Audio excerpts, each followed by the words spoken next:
안녕하세요. 저는 얼마 전 줏대 없는 남편놈과 이혼한 여성입니다. 생각보다 참을성 많은 제가 이혼에 이르게 된 과정을 이렇게 이야기하는 건 저 나름대로 이 이혼의 종지부를 찍고 싶기 때문이에요. 사실 여전히 저는 이 남편 때문에 얻은 남성 불신 때문에 너무도 고생하고 있는 중이거든요. 이혼만 하면 다 잊고 정말 혼자, 아니 애랑 둘이서 잘 살 줄 알았는데 그것이 그리 쉬운 일이 아니더군요. 이제는 이미 끝난 일인데도 여전히 저를 괴롭히고 있거든요. 아무것도 하지 않고 멍하니 있을 때나 가끔씩 아이가 아빠에 대한 이야기를 할 때면 생각만으로도 우라통이 터져서 미쳐버릴 것 같아서요.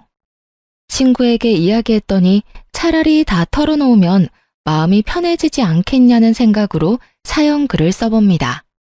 저와 남편은 같은 직장에서 일하는 동료로 만나서 결혼했어요. 동갑이었기 때문에 제가 실제적으로는 더 오랫동안 회사에서 근무를 하고 있는 상황이었고, 남편은 저희 회사에 들어오기 전에 벌써 두 군데 회사를 거쳐 들어온 상황이었어요. 남편은 느긋하고 쾌활한 성격의 분위기 메이커였어요. 옆에 있기만 해도 주변 사람들이 즐거워했으니까요. 그렇지만 일을 잘했냐고 물어본다면 글쎄요 라는 답밖에 못할 정도로 일은 못했어요.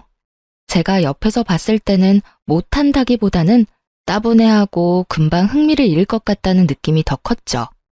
당시에는 젊은 사람에게 회사라는 게 다 그런 거라고 생각했기에 별로 큰 문제 삼지 않았어요.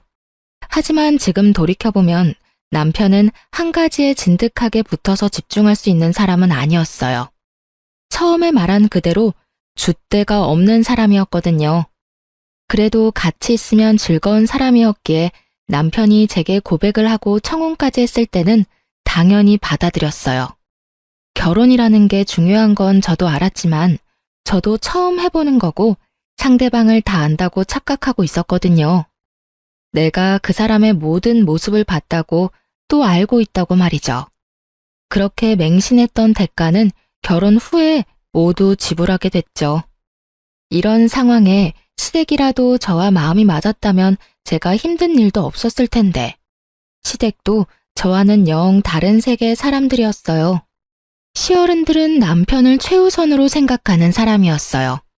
물론 제 자식 귀엽고 사랑스러운 건 당연한 거지만 시부모는 좀 지나치다고나 할까요? 무슨 일이 벌어져도 남편보다는 제 탓을 하더군요. 저와 결혼하지 않았을 때는 도대체 누구 탓을 했을까 하는 그런 생각까지 들도록 만드는 분이었어요.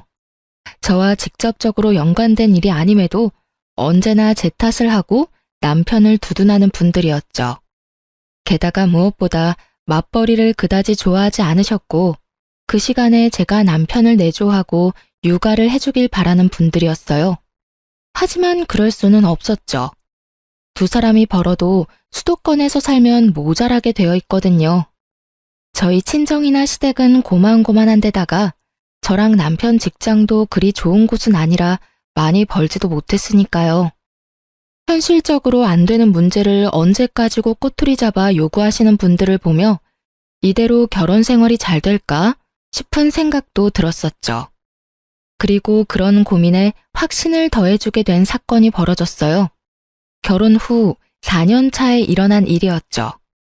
그때는 이미 첫째가 태어났고 저는 이제 막 육아휴직에서 복귀한 상황이었어요. 그런데 남편이 갑자기 며칠째 저한테 그런 소리를 하더군요. 당신은 내가 이 직장보다 더 좋은 곳에 갈 수 있을 거라고 생각하지 않아? 그게 무슨 말이야? 왜? 더 좋은 직장에서 오래? 오라면 가야지. 돈도 많이 주고 복지도 빵빵하면 두말 없이 돌아서서 가야지. 역시 그렇지? 왜? 어디서 연락 왔어? 뭔데 그런 걸 물어? 사실은 내가 공무원 공부를 생각 중이거든. 아무래도 안정적이고 길게 갈 수도 있고 복지도 좋잖아. 그래서 그러는데 당신이 좀 도와주지 않을래? 저는 천진난만하다 못해 멍청한 남편의 얼굴을 보며 당황했어요. 갑자기 30대 후반에 무슨 공무원 타령인지. 저는 어이없다는 얼굴로 말했죠. 공부는 무슨 공부야. 공무원 공부 시작할 생각하지 말고 차라리 일이나 계속해. 당신 잊었나 본데 우린 애가 있는 3인 가족이거든?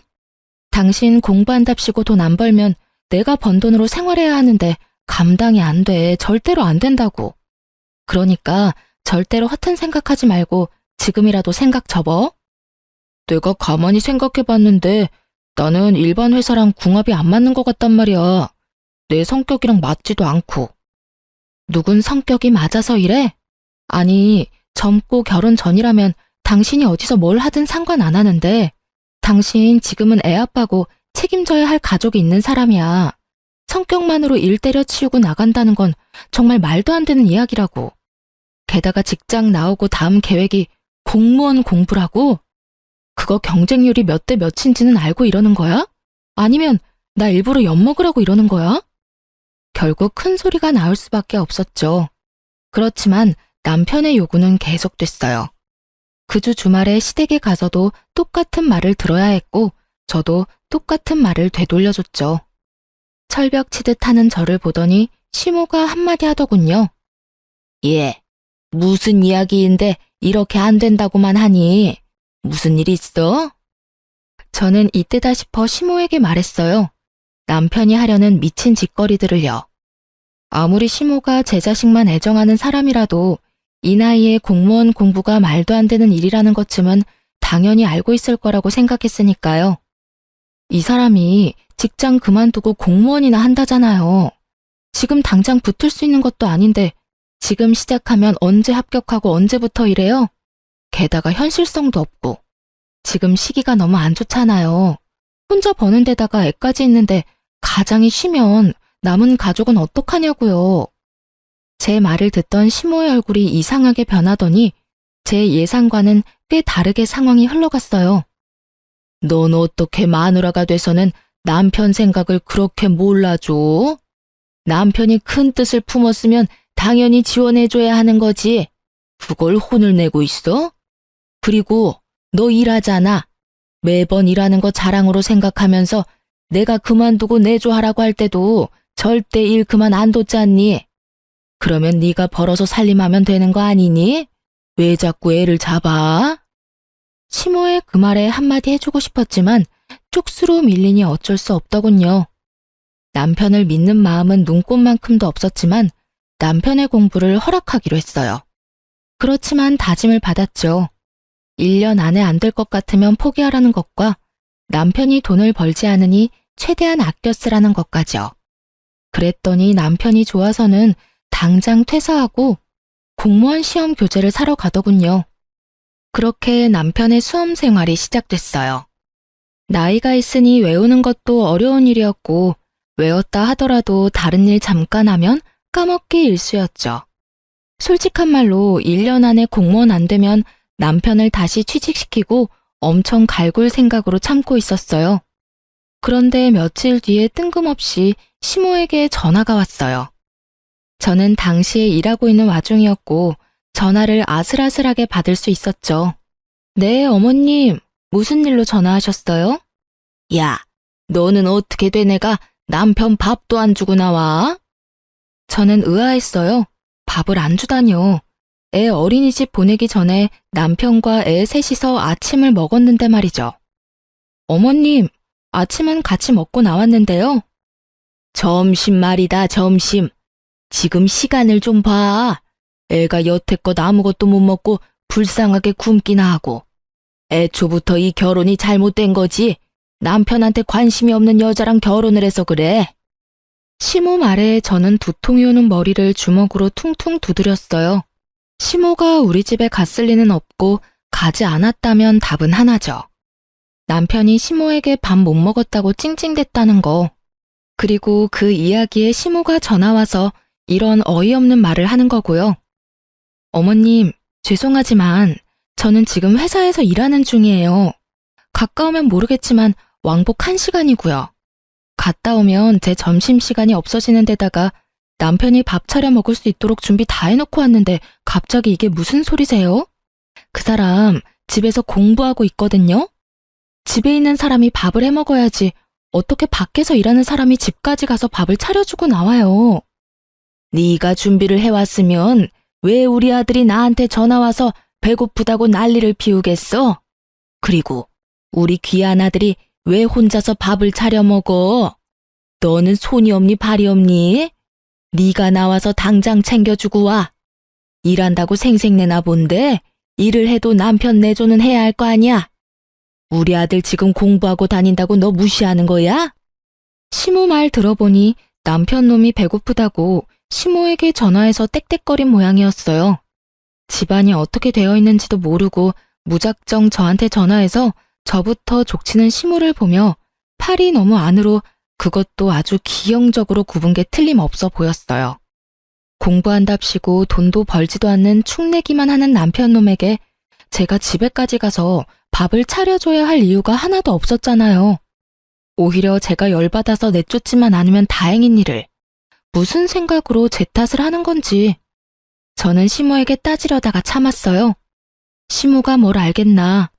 남편 놈이 시모에게 언지를 준 게 더 잘못된 거라고 생각했거든요. 그래서 그날 저녁에 남편과 한판 뜨기로 결정했어요. 열을 받은 채로 집에 들어가는데 정말 났던 화가 폭발할 정도로 집안이 엉망진창이었어요. 혼자서 공부만 하고 있던 남편이었어요. 애는 제가 출근하는 길에 어린이집에 보냈었죠. 그런데 집에 도착했는데도 애가 보이지 않더라고요. 우리 애 어디 갔어? 어린이집에서 안 데리고 왔어? 내가 왜 데리러 가? 당신이 여태까지 데리고 왔으면 끝까지 당신이 데리고 와야지. 왜 나한테 그걸 시켜? 나 안 보여? 지금 공부하느라 바쁘잖아.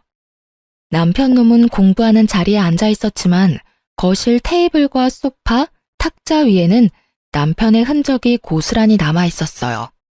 과자 봉투와 음료수병, 커피를 마시고 씻지 않은 컵까지. 제 눈에는 남편이 오늘 하루 놀고 먹은 결과만 보였죠. 게다가 애도 데리고 오지 않다니 화가 머리끝까지 났어요.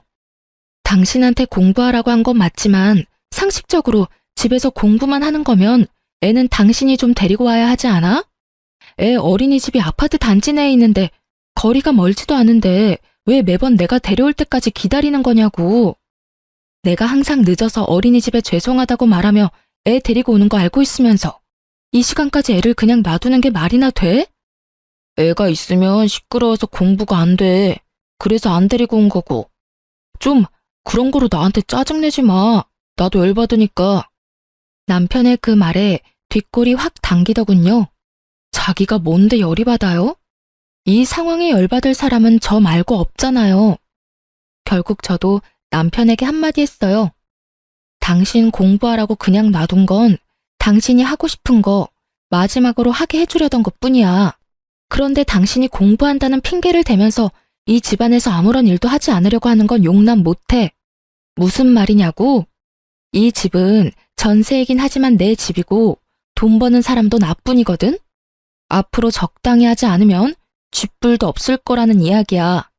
적당히 눈치껏 알아서 하지 않으면 나도 당신처럼 일 그만두고 공기업이나 확 준비해 버릴 테니까. 그러면 아무도 돈 못 벌고 우리 셋 나란히 이 집에서 아사하는 거야. 알았어? 소리를 지르는 제 모습이 생소했는지 남편이 연신 당황한 표정으로 어색해하고 있기만 하더군요.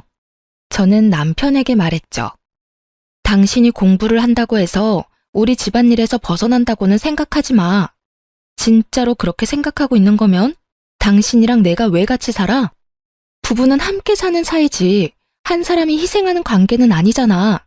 나한테 이 짐 저 짐 다 얹어두고 싶으면 차라리 한마디만 해. 바로 이혼하자고. 이혼 안 할 거면 당신도 어느 정도 희생해. 지금 현재도 나만 희생하고 있는 거 알고는 있지? 결국 제 말에 남편이 쫄았는지 그 뒤로는 그런 막무가내 짓은 안 하더군요. 그리고 어지럽혀 두었던 식탁이며 거실도 집에 올 때는 다 정리가 되었죠. 그제야 사람 사는 집처럼 보였어요. 솔직하게 말해서 남편이 일을 하지 않으면 제가 조금은 편해질 줄 알았는데 제가 더 불편해질 줄은 몰랐거든요. 게다가 남편이 일을 그만뒀으니 저라도 많이 벌어보려고 야근을 많이 잡아놓은 터라 피곤함마저 가득했으니까요. 그렇지만 이렇게 고생해보면 남편도 곧 제정신 차리겠지 하는 마음으로 버텼어요. 그렇지만 그만두겠다고 하지는 않더군요. 오히려 더 오기가 생긴 것처럼 예전보다 더 열심히 하더군요. 그래, 뭐 이것도 괜찮겠다 싶었어요. 차라리 진짜 공무원이 되면 제가 힘든 일이 없어지게 될지도 모르니까요. 그런 생각으로 남편을 놔뒀어요. 다만 그 이후로는 일하지 않으면 사람 대접을 하지 않겠다고 하니 남편이 설거지며 아이 등 하원은 시켜주더군요. 이때가 가장 평온했고 별일 없는 날들이었던 것 같아요. 그 뒤에는 제 상상을 초월하는 일이 벌어졌거든요. 얌전히 공부만 하고 있을 거라 생각했던 남편이 어느 날은 제게 슬며시 다가와 한마디 툭 꺼내더군요. 나 직장 생활은 내 체질에 안 맞는 것 같아. 특히 다른 사람 밑에서 일하는 게 힘든데 다른 회사의 직원으로 가든 공무원으로 가든 내 위로는 다 내가 고개 숙일 사람밖에 없으니까. 그래서 이번에는 특별히 장사를 한번 해볼까 싶은데 어때? 저는 너무 당황했어요. 공부를 시작한 지 1년이 지나서야 그런 말을 하더군요. 당신 지금 공부한 지 1년이나 됐어. 장사라니. 그거 할 거면 공부는 뭐하러 한다고 그랬어? 1년이라는 시간을 투자했으면 뭐든 결과를 보고 결정해야 할 거 아냐. 결과보다는 내 성격이 그런 것 같아. 어차피 공무원도 계급사회인데 내가 적응 못할 것 같거든. 그럴 바엔 차라리 내가 사장인 자영업자가 되는 게 나을 것 같아서. 말을 한 번 내뱉었으면 좀 지켜. 당신이 하는 생각에 이리저리 휘둘려야 하는 내 생각은 안 해? 1년째 혼자 집안 살림하며 돈 쓰고 있는데 당신은 나한테 미안하지도 않아? 미안하게 생각하니까 장사를 하겠다는 거잖아. 내가 그런 성격이 아닌데 어떻게 하고 싶지 않은 걸 시켜. 내가 하라고 했어? 난 분명히 처음에 당신 공부하고 했을 때 말렸거든? 한창 공부시켜 놓으니까 이번에는 뭐? 장사? 난 절대로 그거 허락 못해. 차라리 지금 공부를 계속하던지 해.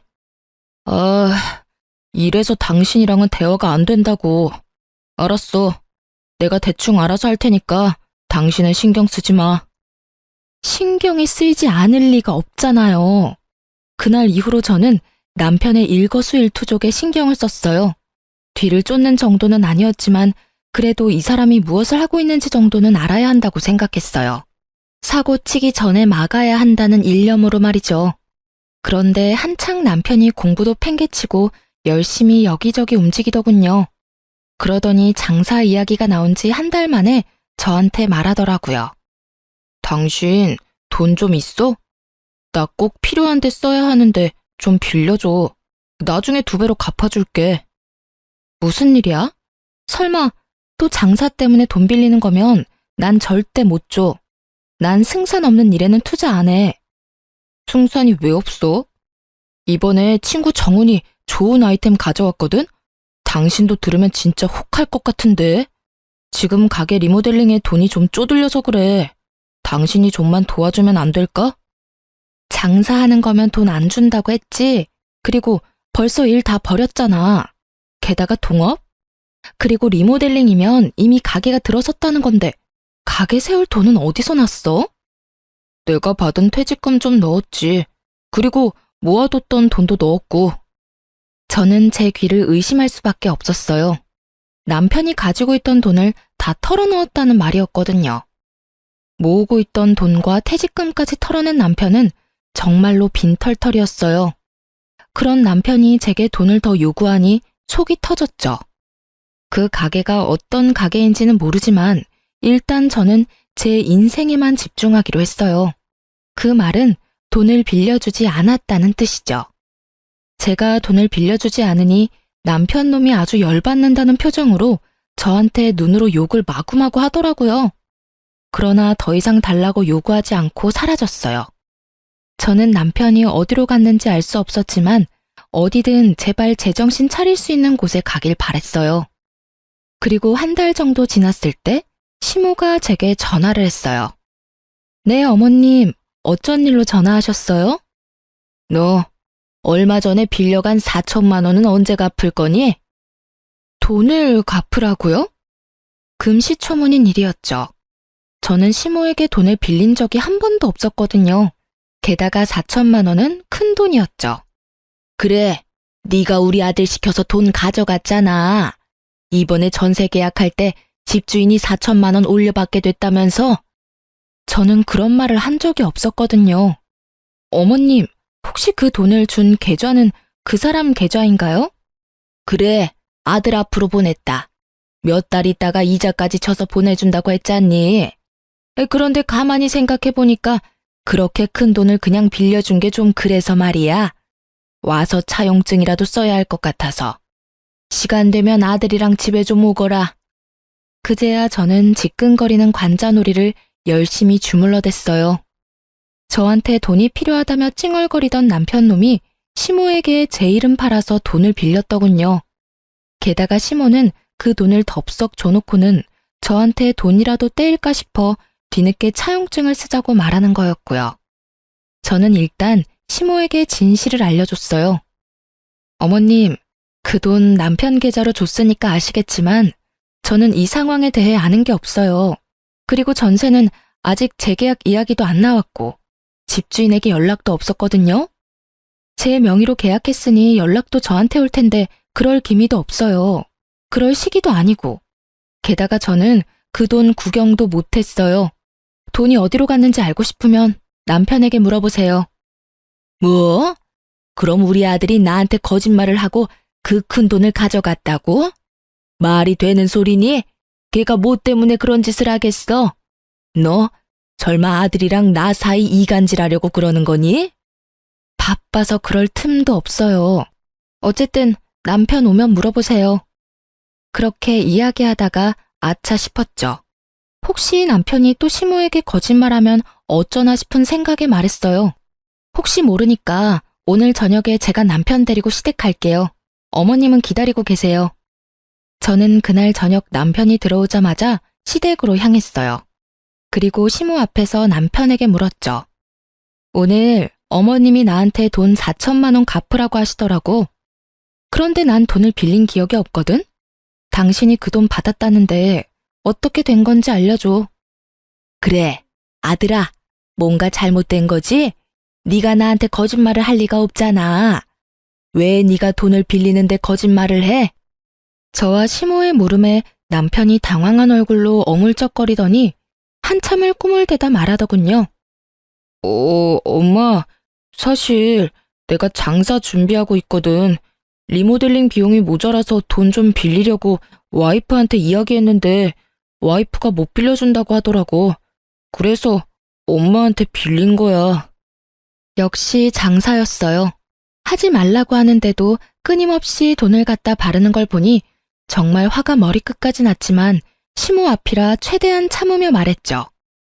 아무리 돈이 급해도 그렇지 마누라 팔아서 돈 마련하는 사람이 어딨어. 당신 혹시라도 그 돈 못 갚으면 나한테 책임 전가하려고 그런 거야? 그런 거 아니야. 그냥 빌려달라고 하면 안 빌려줄 것 같아서 그랬지. 당신도 나한테 무조건 안 된다고 안 빌려준다고만 했잖아. 남편의 생떼를 쓰는 소리에 저는 눈앞이 캄캄하더군요. 이게 책임감을 가진 가장이 할 소리인가 싶었죠. 그렇게 원하면 본인이 차를 담보로 잡아서 대출을 받든 자기 이름으로 신용대출을 끌어다 쓰든 방법이야 여럿이었을 텐데 고작 선택한 방법이 시모에게 마누라 이름 팔아 돈을 마련하는 거라니. 그런데 더 웃긴 상황은 이 다음에 벌어졌어요. 다 네 탓이네. 며느리 네가 우리 아들 길을 죽이고 다니니 애가 길을 못 펴고 우리한테까지 거짓말을 하게 됐잖아. 네가 뭔데 우리 아들을 괴롭혀. 그깟 돈이 뭐가 그렇게 소중해서 장사하겠다는 애를 못하게 막냐고. 그만 좀 하세요. 지금 이 사람 2년 동안 한 일이 뭐가 있는지 아세요? 그 귀한 시간 절반 넘게 공부한답시고 집에 틀어박혀서 제가 벌어다주는 돈으로 느긋하게 살더니 이제 와서 장사하겠다고 집에 있는 돈 다 가져가려고 하잖아요. 둘이 벌어도 모자란 판에 어떻게 혼자 벌고 있는 사람한테 돈 내놓으라고 하냐고요. 제가 뭐 어디 가서 가장 노릇하라고 했어요?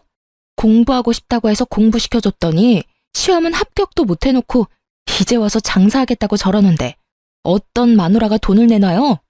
지금 당장 내 새끼 밥 해먹일 것도 걱정되는 판국에 너 말 다 했니? 그러는 너는 여태껏 우리 아들이 벌어다주는 돈으로 편하게 살았어, 안 살았어? 네가 그런 소리 하면 안 되지. 너 돈 좀 번다고 생색내면서 그러는 거 아주 꼴 보기 싫어. 왜 우리 아들이 너한테 그런 대접을 받으면서 살아야 해? 그 말을 듣는데 정말로 하늘이 무너지는 기분이었죠. 편하게 살긴 누가 편하게 살아요? 제가 지금 편하게 사는 것처럼 보이세요? 일도 안 하는 남편 공부시키느라 애 등하원도 제가 하고, 애 밥 먹이는 것도 제가 하고, 집안일도 돈 버는 것도 제가 하는데, 그리고 어머님 말씀대로면 지금 당장 있는 돈 없는 돈 다 긁어모아서 남편 장사하는 데 넣어주고 우리는 길거리에 나앉아서 손가락이나 빨고 있으라 그 말이에요? 제가 적나라하게 말하자 그제야 시모가 눈치를 보더니 딱 잡아떼더군요. 내가 언제 그렇게 말했어? 넌 사람을 꼭 그렇게 이상한 사람으로 만들어야겠니? 그게 아니면 뭔데요? 제 말이 어머니 말이랑 뭐가 달라요? 집에 있는 여윳돈은 다 남편한테 갖다 바쳐라 이거잖아요. 일도 안 하고 집에서 쳐놀기만 하는 주제에 사고나 치고 다니는 남편한테. 말이 통하지 않는 시모와 눈치 보며 그저 여기서 벗어나길 바라는 싹퉁머리 없는 남편 놈을 보면서 저는 끓어오르던 화가 터져버렸어요. 됐어요. 이런 말 할 필요도 없네요. 당신, 이혼해. 줏대없는 당신 때문에 고생하며 여기까지 왔는데 더는 못하겠어. 내가 왜 이런 취급 당하면서까지 당신하고 같이 살아야 해? 애는 내가 데리고 살 거니까 당신은 당신 원하는 대로 공부를 하든지 장사를 하든지 마음대로 해. 제 이혼 이야기에 남편은 당황해서 변명부터 하기 바쁘더군요. 이혼? 갑자기 웬 이혼이야? 장사 한번 하겠다는데 이혼하는 건 너무한 거 아니야? 나한테도 시간은 줘야지. 난 그 시간 못 기다려. 솔직하게 말해서 지금도 싱글맘 기분이야. 이혼을 안 하면 사고 많이 치는 애랑 어린애 둘을 키우는 기분일 거고, 이혼하면 그냥 어린애 하나 키우는 기분이겠지. 그러니까 이제 그만하자. 당신 진짜 이럴 거야? 솔직하게 말해서 당신만 이혼하고 싶은 건 줄 알아?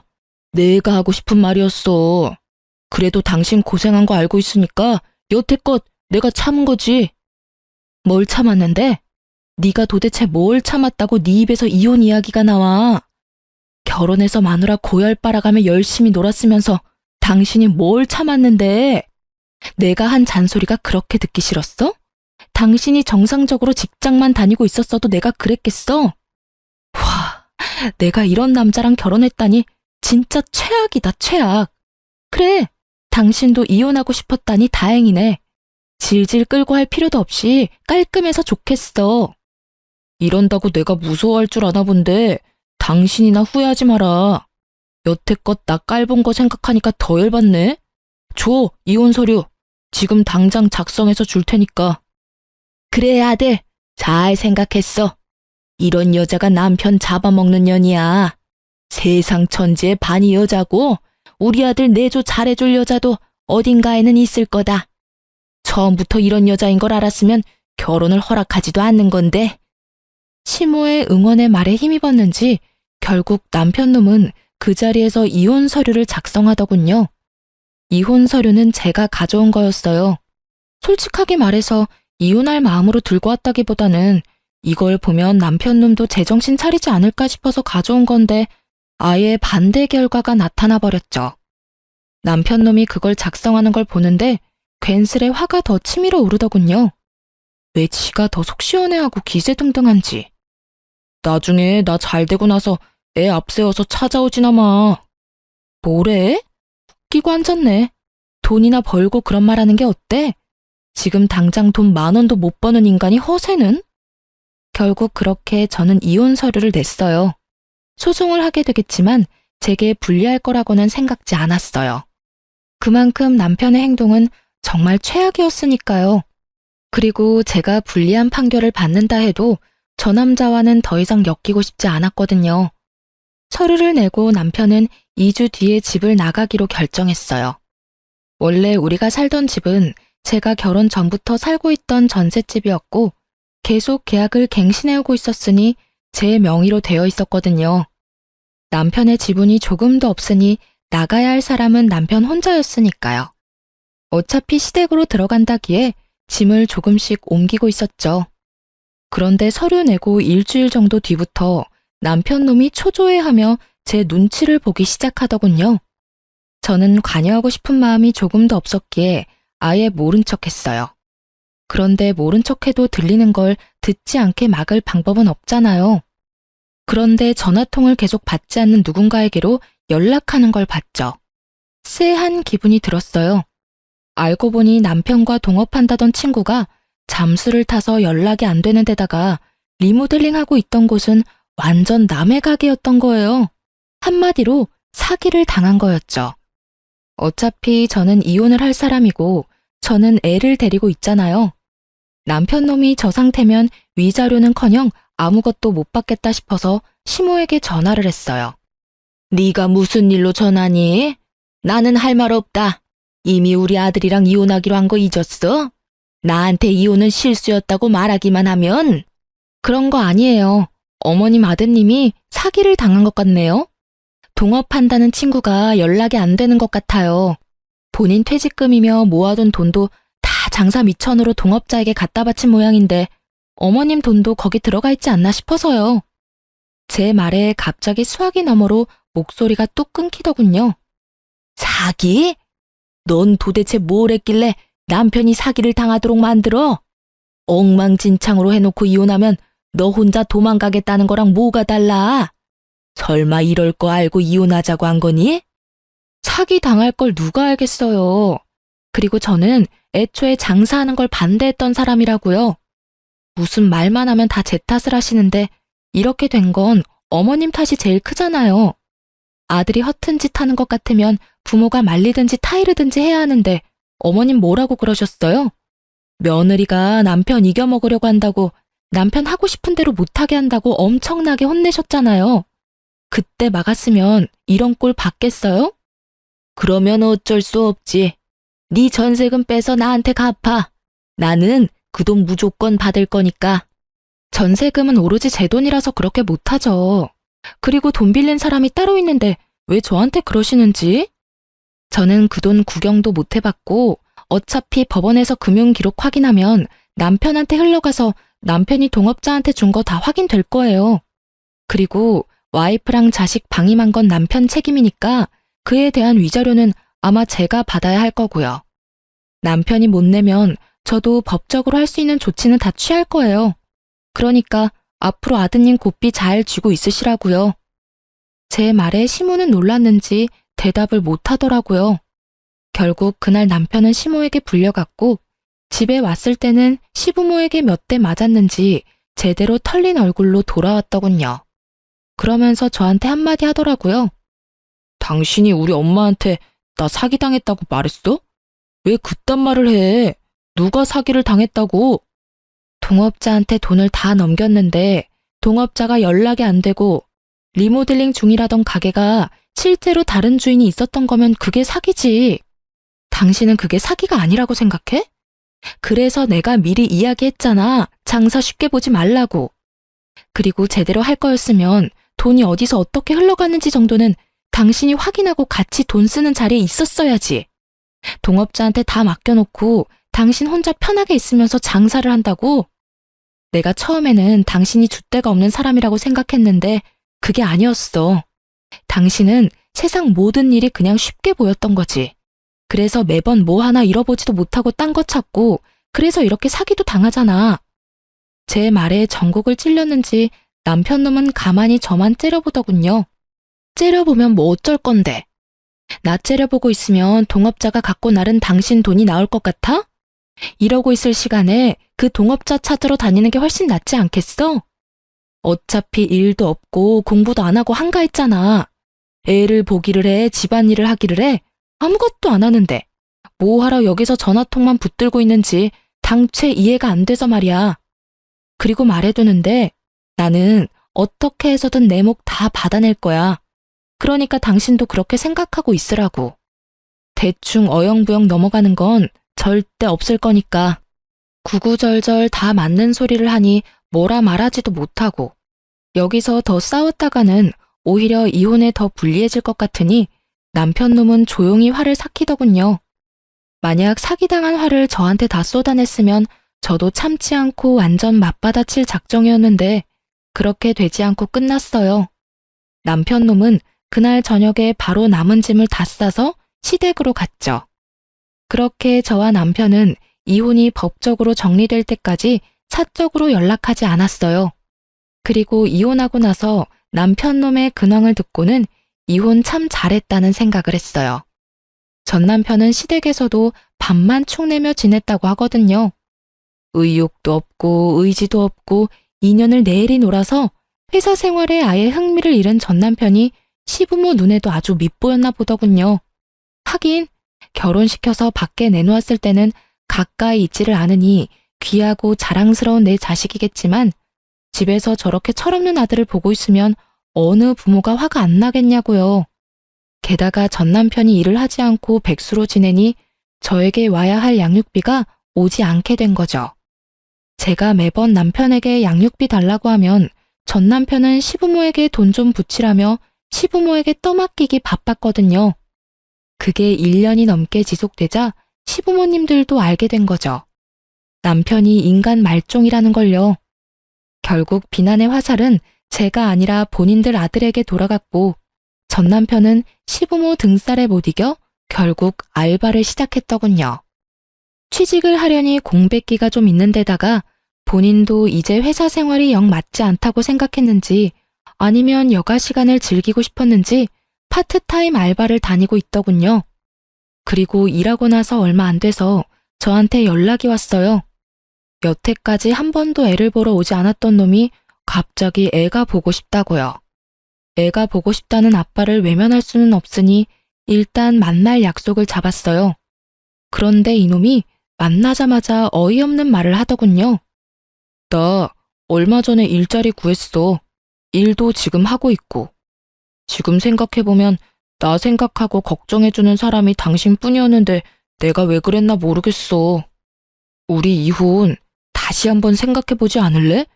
이대로는 내가 너무 미안해서 그래. 당신한테도 아이한테도. 일자리 구했으면 열심히 일해서 양육비나 보내줘. 나는 당신하고 다시 좋은 마음으로 살 자신이 없거든. 솔직히 당신이 변했다고 해도 이미 내 안에서 당신이라는 사람은 애한테 신경도 안 쓰고 자기 좋을 대로 사는 사람으로 고정되어 있으니까. 그냥 한순간의 일탈이었다고 생각하면 안 돼? 나도 나쁜 의도로 그런 건 아니잖아. 다 우리 가족 잘 되라고 한 선택이었는데 그게 잘 안 됐을 뿐이고. 만약에 내가 한 선택들이 다 잘 됐다면 당신도 나와 이혼하지는 않았을 거 아니야. 아니, 그래도 나는 당신이랑 이혼했을 거야. 당신이 착각하고 있는 것 같은데 내가 확실하게 말해줄게. 당신이 잘 되고 못 되고를 떠나서 당신이 한 선택들은 나랑 애를 생각하면 선택할 수 없는 일들 뿐이었어.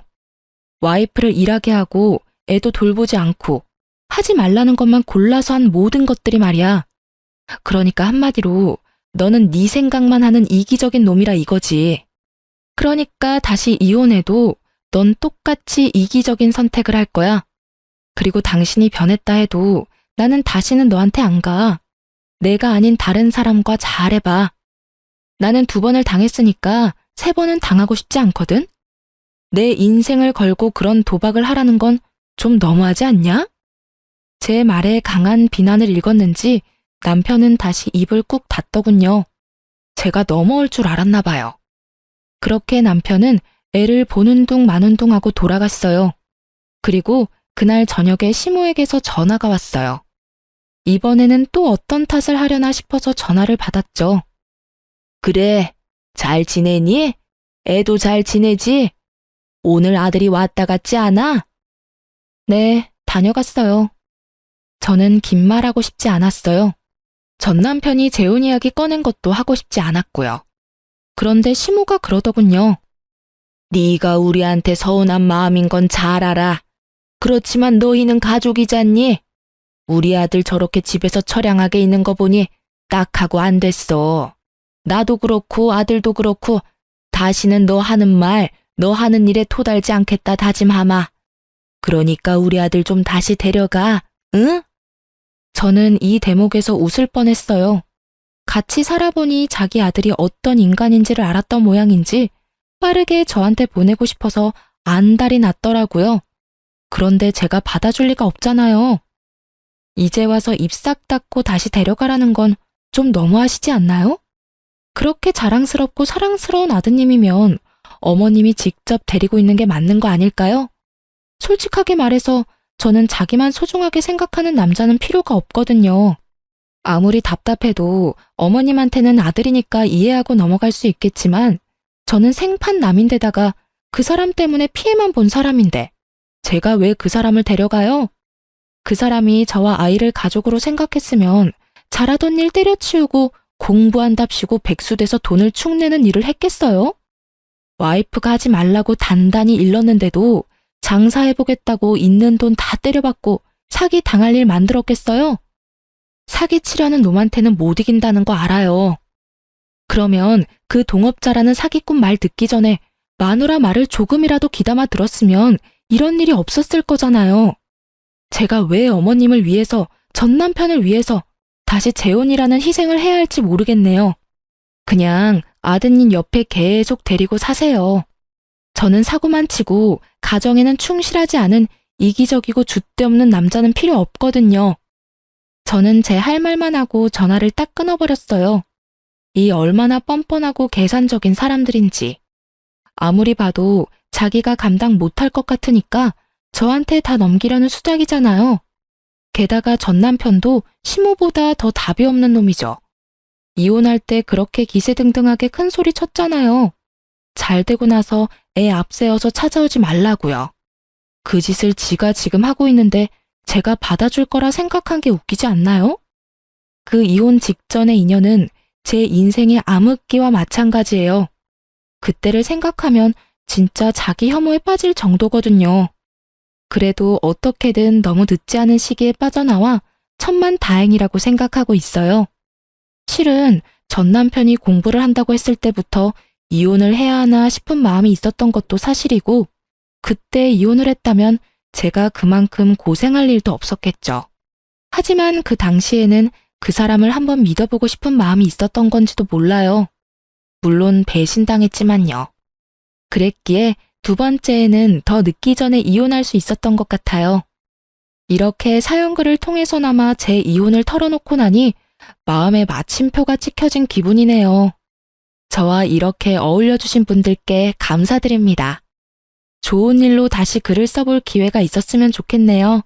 들어주셔서 감사합니다.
결혼에 대해선 따로 뭘 할 것이 없더라고요.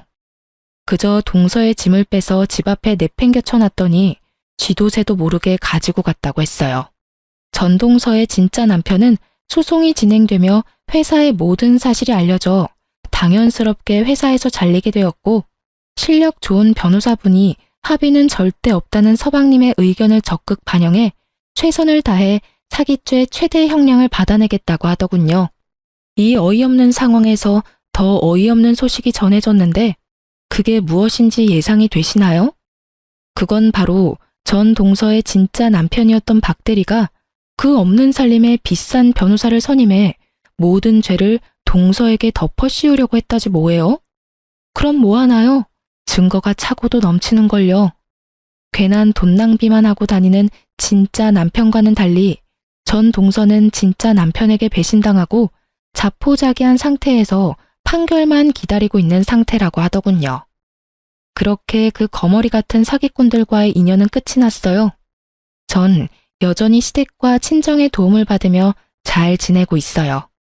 언젠가 두 사람은 결국 깜빵에 가게 되었다고 듣긴 했는데 형량을 얼마나 받은 것인지 그 후엔 어떻게 되었는지 묻진 않았어요. 괜한 상처를 들춰내는 짓인 것만 같아서요.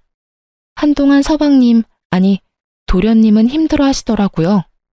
애써 숨기려고 노력했지만 훤히 다 보여 제 마음이 더 아프더군요. 하지만 시간이 약이라는 말이 딱 맞는 게 요즘은 꽤 많이 잘 지내고 있어요. 최근에 제가 급하게 일이 있어 도련님께 아이의 하원을 부탁한 적이 있는데 그날 딸을 데리러 간 도련님이 선생님에게 반하신 건지 선생님에 대해 이것저것 물어보더라고요. 참고로 전 대찬성이에요. 그렇지 않아도 평소 제가 좋게 보던 분이라 내심 잘 됐으면 하는 마음으로 앞으로 자주 딸의 하원을 부탁할 계획이에요. 아, 그리고 최근에 시댁에서 건물 한 채를 넘겨주셨어요. 전 너무 과하다며 이미 받은 것이 너무 많다며 거부했지만 어머님이 이렇게 말씀하시더라고요.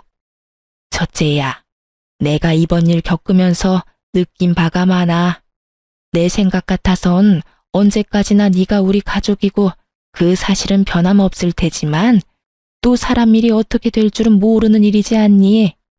그리고 어차피 이 건물은 너한테 주려고 했던 거였어. 이왕 줄 거 조금 더 일찍 주는 것뿐이니 받아주려무나.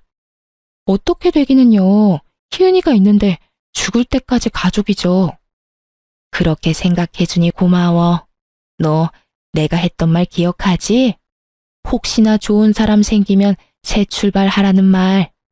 나도 그렇고 네 아버지도 그렇고 우린 네가 좋은 사람 만나서 다시 사랑받으면서 살았으면 좋겠어. 혼자 긴 여생을 살아가는 건 너무 외롭지 않겠어?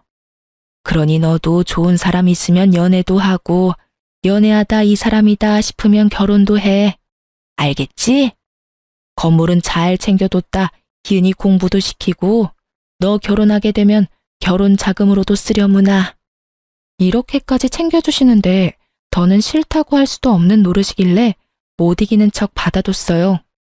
어머님이 계속 말씀하시니까 문득 결혼 생각을 다시 해보게 되었어요. 그런데 글쎄요. 앞으로는 어떻게 될진 모르겠지만 아직까진 결혼 생각이 전혀 없네요. 아직은 하늘에 있는 남편만큼 다른 사람을 사랑할 자신이 없는 거 있죠? 그저 딸아이와 함께 행복하게만 살아가려고요. 이로써 저의 시댁 이야기는 끝이 났습니다. 긴 사연 들어주셔서 감사합니다.